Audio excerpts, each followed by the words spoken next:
Okay, it's time to make some money, folks. I know that we all want to do a little side hustling these days. So if you have an old RV parked in the driveway or a bunch of camping gear collecting dust in the garage, yes, guilty. Experts say you can make extra cash renting them out. So you can earn hundreds of dollars a day on rental sites like Outdoorsy, RV Share. I just rented a RV for a week from RV Share. Or if you have lots of camping equipment in storage, you guys have that. We have that. So Loanables or Rent Not Buy, those sites, they're constantly looking for tents and sleeping bags. I'm excited. Lanterns and camping stoves, which can be rented out separately or offered as a bundle to other campers, and they take care of the insurance. I think that's great. Look, a lot of us, we have stuff like equipment that we use 1 week a year, 2 weeks a year. We're starting to realize how often we use our cars, all that stuff.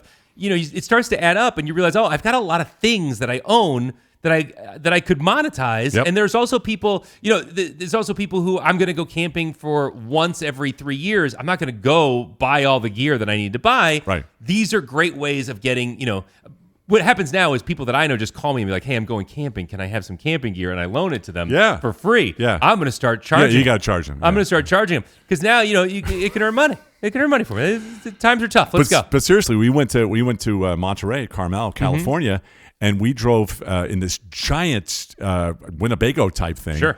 And it was amazing. I had a keyboard in there. I was practicing while Connie was driving. Okay, it was bragging. It wasn't good. It wasn't good practicing. It was fun. Yeah, no. Look, camping, being outside, these are great. RVs are great. And unless you're living in it full time, Rent not buy. It's wasting money. Rent don't buy.